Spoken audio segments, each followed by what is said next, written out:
When the Galactic Convergence convened for its 1,000-year summit, humanity hadn't been invited, mostly because the elder species assumed Earth was still too primitive, too fractured, too loud. The convocation hall shimmered with delegates from systems spanning nebulae, each arguing over trade wars, border disputes, and energy treaties no one could agree on. Then, without warning, the entire structure shook. A ripple of gravitational distortion flared across the chamber, and in strode, a delegation of humans wearing mismatched gear and nervous smiles. They apologized politely for the dramatic entrance. They'd had to hack a hole in space-time to attend since no one answered their hails. The elder races watched in horror as humans casually set up a holoprojector that solved, in 12 bullet points, several centuries of political deadlock. When tensions rose, the humans offered coffee, which ended 3 separate blood feuds. When a debate nearly escalated to violence, a human mediator calmly asked one question: "What's actually bothering you?" And the room fell into stunned silence because no one had ever thought to ask that before. By the summit's end, the humans had brokered peace, drafted new protocols, and been unanimously elected to chair the next meeting. The galaxy learned 2 things that day. 1, humans do not wait for invitations. And 2, once they show up, everyone else is better off just following their lead. When the Dravkul Empire launched their synchronized orbital strikes on Earth, their generals predicted a clean 30-hour conquest. They had subjugated dozens of worlds with superior technology, overwhelming presence, and psychological terror tactics. They expected humanity to break fast.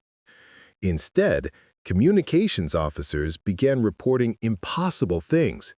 Human pilots flying crippled aircraft back into combat, civilians coordinating supply lines faster than Dravkul logistics AIs, and entire nations adapting strategies mid-battle without central command.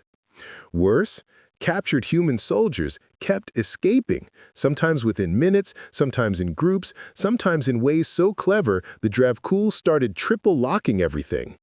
Humanity wasn't united before the invasion, but nothing unifies like an enemy who underestimates you. Old rivalries evaporated, borders melted, scientists released prototypes that weren't meant for decades. Hackers turned Dravkul ships against one another. And then humanity deployed what turned the war around entirely. Stubbornness so intense it bordered on metaphysical. Long after the Dravkul expected surrender, humans kept fighting, rebuilding, advancing. In the end, the Empire retreated not because they were defeated in battle, but because they realized humans were a species that simply refused to give up. And any empire trying to conquer them would eventually fall apart from exhaustion. The Dravkul fled, Earth stood victorious, and the galaxy quietly rewrote its threat assessments. Private Lynn Arden was statistically the weakest soldier in the Terran Defense Force. Low scores, slow reflexes, and a history of panic attacks during training.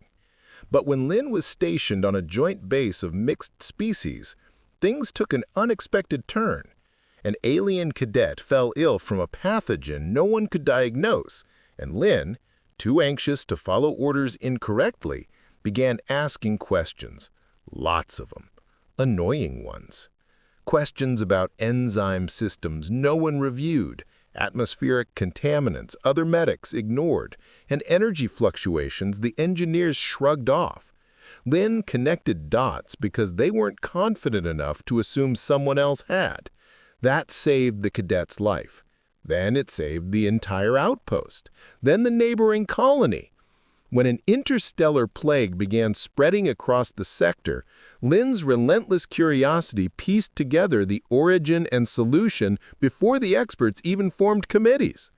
By the time the cure spread, Lynn was no longer just a private. They were a symbol. The weakest soldier, the one everyone overlooked, became the reason dozens of civilizations survived.